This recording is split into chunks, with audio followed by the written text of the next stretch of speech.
So friends, તમારી પાસે આ રીતના આઈસ્ક્રીમના ડબ્બા ખાલી થઈ જાય પછી તેને ફેંકી દો છો તો ફેંકવાની ભૂલ જરા પણ ન કરતા તો વિડીયોના એન્ડ સુધી બનેલા રહેજો અને વિડીયો પસંદ આવે તો વિડીયોને લાઇક કરજો, શેર કરજો અને ચેનલને સબસ્ક્રાઈબ કરવાનું તો ભૂલતા જ નહીં। તો સૌથી પહેલાં આપણે આ રીતના એક આઈસ્ક્રીમનો ડબ્બો મોટો છે તે લઈ લીધો છે અને ત્યાર પછી આપણે આ રીતના જે નાની ડબ્બી આઈસ્ક્રીમની આવે છે તે લઈ લેવાની છે અને આ રીતે ડબ્બાની અંદર આપણે આ રીતના 4 ડબ્બી છે તે રાખી દેવાની છે। તો ફ્રેન્ડ્સ, તમે વિચારી રહ્યા હશો કે આનો શું રીયુઝ થઈ શકે।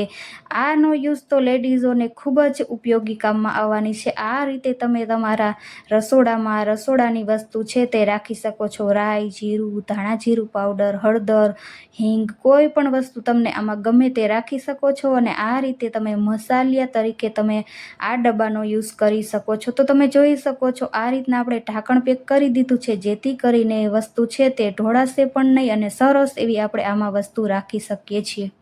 તો ફ્રેન્ડ્સ, ત્યાર પછી આપણે આ રીતે એક ફરીથી આઈસ્ક્રીમનો ડબ્બો લઈ લીધો છે અને તેનો પણ આપણે સરસ એવો રીયુઝ કરવાનો છે। તો આપણે ગેસ ઓન કરીને ચાકુ ગરમ કરીને આપણે નીચેની સાઈડ આપણે 3 એવા નાના એવા કાણા કરી લેવાના છે। આ રીતે ચાકુ ગરમ કરતા જઈને આપણે સરસ એવા કાણા કરી લેવાના છે। તો ફ્રેન્ડ્સ, આ રીતના આઈસ્ક્રીમના ડબ્બા બધાના ઘરમાં હોય જ છે। ઉનાળો ચાલી રહ્યો છે જેથી કરીને બધા લોકો આઈસ્ક્રીમ ખાવા માટે આ રીતના ડબ્બા લઈ આવતા હોય અને ખાલી થઈ જાય પછી આપણે તેને ભંગારવાળાને આપી દેતા હોય અથવા તો ફેંકી દેતા હોય પણ તેનો પણ આપણે સરસ એવો રીયુઝ કરી શકીએ છીએ।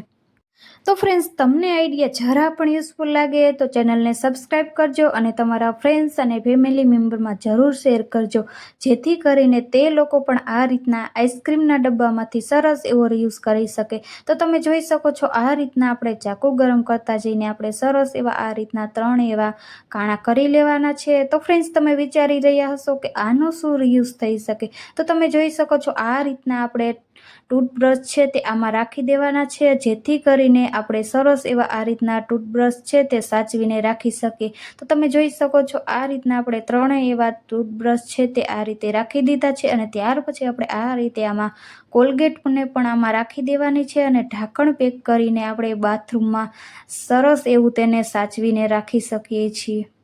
તો ફ્રેન્ડ્સ, ઘણીવાર આપણે આ રીતના ટૂથબ્રશ હોય છે તે બાથરૂમમાં એમનેમ રાખવાતા હોય છે પણ આપણે ટૂથબ્રશ છે તે ખુલ્લા ન રાખવા જોઈએ, આ રીતે પેક કરીને રાખવા જોઈએ। તો તમે જોઈ શકો છો આપણે આ રીતના 2 સાઈડ ટેપ લઈ લીધી છે ને પાછળના ભાગમાં આ રીતે ઉપર નીચે આપણે સરસ એવી આ રીતના 2 સાઈડ ટેપ છે તે લગાવી લેવાની છે અને ત્યાર પછી આપણે બાથરૂમની દિવાલમાં આપણે સરસ એવું આ રીતના ચોંટાડી દેવાનું છે જેથી કરીને બ્રશ છે તે સરસ એવા સચવાઈ જાય। તો તમે જોઈ શકો છો આ રીતે આપણે આઈસ્ક્રીમના ડબ્બામાંથી આપણે આ રીતના પણ સરસ એવો રીયુઝ કરી શકીએ છીએ। તો તમે જોઈ શકો છો આ રીતના આપણે ટૂથબ્રશ છે આપણે અંદર રાખવા જોઈએ। તો ફ્રેન્ડ્સ, આ રીતે આપણે ફરીથી એક ગોલાનો ડબ્બો લઈ લીધો છે અને તેનો પણ આપણે સરસ એવો રીયુઝ કરવાનો છે। તો તમે જોઈ શકો છો આપણે ફરીથી 2 સાઈડ ટેપ લઈ લીધી છે અને તેને કટ કરીને આપણે આ રીતના એક નાનો કટકો કરી લેવાનો છે અને ત્યાર પછી આપણે આ રીતે ડબ્બામાં સાઈડના ભાગમાં આપણે તેને લગાવી લેવાનો છે। તો તમે જોઈ શકો છો આ રીતના આપણે સિલાઈ મશીન જેના ઘરમાં હોય તેને આ રીતના ઉપયોગી કામમાં આવવાનું છે। તો ફ્રેન્ડ્સ, ઉનાળો ચાલી રહ્યો છે અને બધાના ઘરમાં આ રીતના આ ગોલાના ડબ્બા તો આવતા જ હોય છે। જો તમારી પાસે સિલાઈ મશીન ન હોય અને આ રીતના વસ્તુ ન હોય તો તમે કોઈ પણ આમાં સોય દોરો અથવા તો બટન અને કોઈ પણ વસ્તુ નાની વસ્તુ હોય છે તે આમાં સાચવીને રાખી શકો છો। ખૂબ જ ઉપયોગી કામમાં આવવાનો છે આ ડબ્બો। તો ફ્રેન્ડ્સ, તમને આઈસ્ક્રીમના ડબ્બાનો આઈડિયા કેવો લાગ્યો તે મને કોમેન્ટમાં જરૂર જણાવજો અને તમારી પાસે જો આ રીતના કાંઈ આઈસ્ક્રીમના ડબ્બાના આઈડિયા હોય તે પણ કોમેન્ટમાં જરૂર જણાવી દેજો।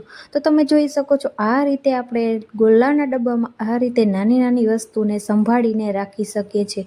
તો ફ્રેન્ડ્સ, આ રીતે આપણે 2 સાઈડ ટેપ એટલા માટે રાખી છે કે આ રીતે રીલના દોરા હોય છે તે અટવાઈ ન જાય અને આ રીતે સરસ એવી સાચવીને રાખી શકીએ। તો તમે જોઈ શકો છો ખૂબ જ ઉપયોગી કામમાં આવશે।